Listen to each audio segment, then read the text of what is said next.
Se efectuó, por tanto, dicha exhumación, pasó el tiempo, Fernando de Sed marchó y después construyó los canales y obtuvo esa fama universal que le distingue.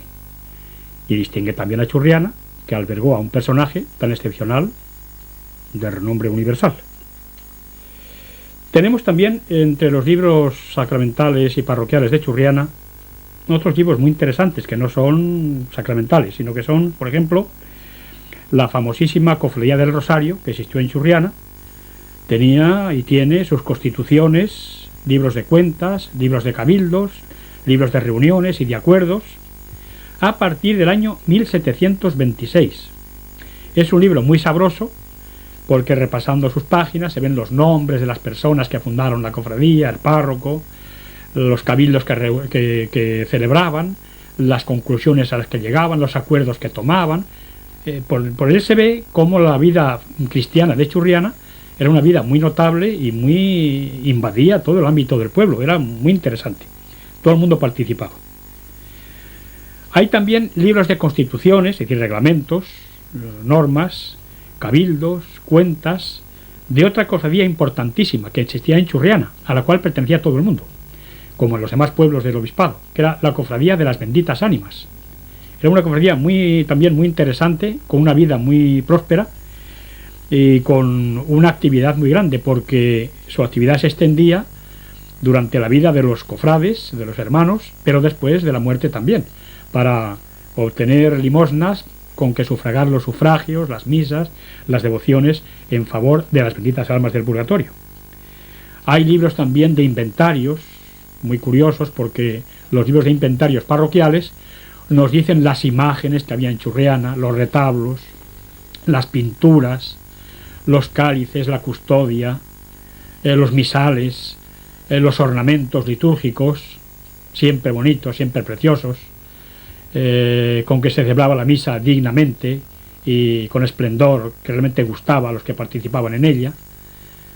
Libros muy interesantes que nos dicen sencillamente la historia de Churriana, sus gentes, el entusiasmo de sus feligreses por su parroquia, que tenían muy bien dotada de todo lo necesario y conveniente y útil para una vida cristiana y para un culto digno a Dios nuestro Señor. Cuentas de fábrica que nos van narrando pues la adquisición, por ejemplo, de campanas, fundición de campanas. Hay una nota muy bonita en uno de los libros de fábrica con un párroco llamado don Dionisio Gutiérrez, que estuvo en Churriana muchísimos años y debió ser un párroco muy bueno. Y dice él en una nota, dice, el día tantos de tal mes de 1870 y tantos creo que es, dice, hoy se ha colocado una campana recién fundida, que gracias a que yo me ingenié para pedir la limosna y el dinero necesario para fundir esa campana a la casa Heredia, a los famosos Heredia de Málaga. Le ponen esa nota muy curiosa este hombre, y así hay muchos datos en los libros de cuentas de fábrica de todas las reformas y reparos que se hicieron en el templo parroquial. Hay otros libros muy interesantes que son los padrones parroquiales, que datan también desde los años 1769 hasta finales del siglo XIX. En esos libros de padrones van diciendo los párrocos casa por casa todos los feligreses que tiene la parroquia de Churriana, cuántos miembros tiene la familia, qué número es de la calle tal, y ahí se mienta pues, la calle Monsalve, la calle del Toril, la calle de Torremolinos, la calle Ancha, la calle Mayor, la plaza de la iglesia, y sobre todo nos va dando puntual referencia a los caseríos y alquerías que había por todos los pagos del término de Churriana. Nos habla, por ejemplo, de los cortijos, y allí nos mienta el cortijo de Inca, el cortijo del Moro, famosísimo, el cortijo de Mazas, como no, el cortijo de Rojas.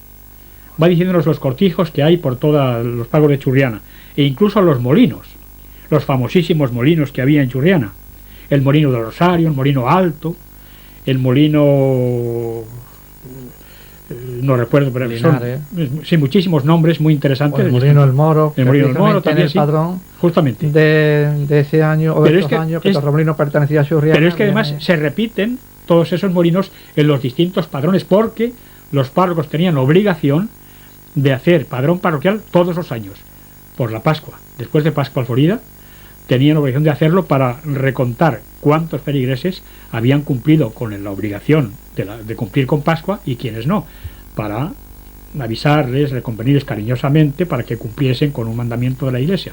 Por eso era obligación de los párrocos. Y todos los años se repite. Por eso se ve muy bien la variación del pueblo de un año a otro, porque va descontando, claro, los que han muerto, y va también añadiendo los que han nacido, o los que han marchado del pueblo a vivir a otro lugar, o los que han venido de otros lugares a vivir a Churriana.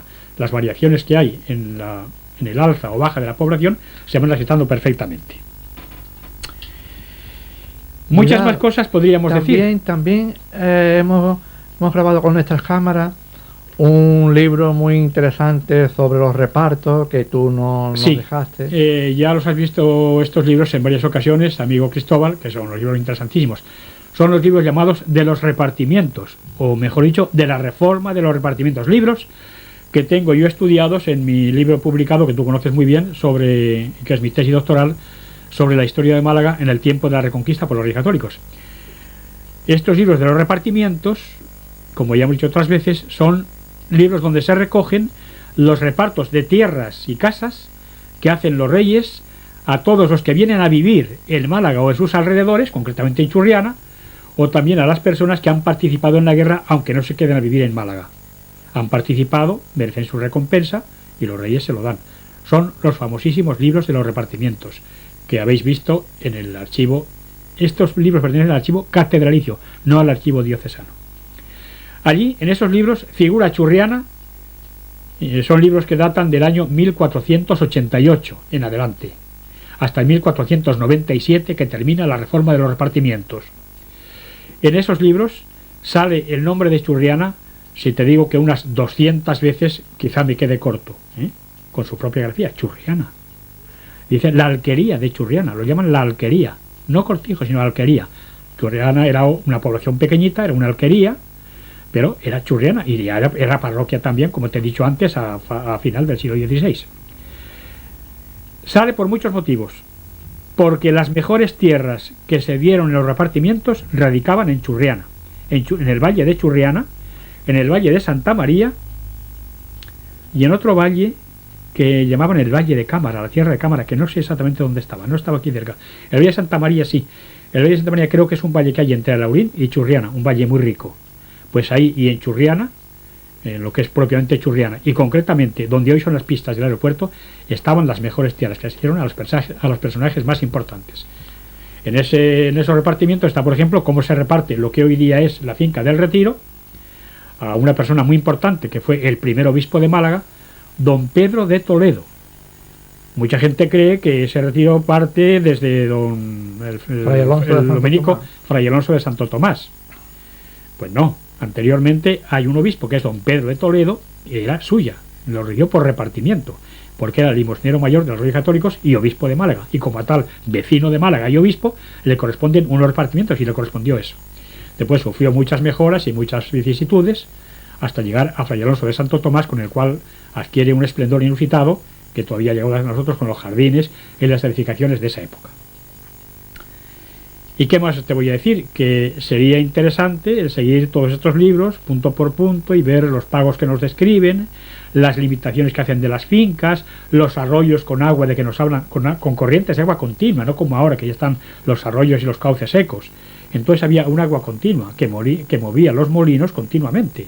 Había sus presas, pero había agua de continuo, no se suspendía. Los molinos, Vidal, yo creo que estaban asentados estratégicamente donde el agua le iba llegando por sus pies. Uno debajo de otro, justamente, y estaban escalonados. Un ahorro total de energía producido por el movimiento del agua. El mismo agua podía moler varias ruedas porque estaban escalonados, la mayor parte de ellos, desde luego, muy interesante. Y todas estas aguas iba a parar a nuestro entrañable Guadalhorce. El Guadalhorce ya la recibía después de haber cumplido una misión muy importante y que curiosamente mantiene su nombre árabe.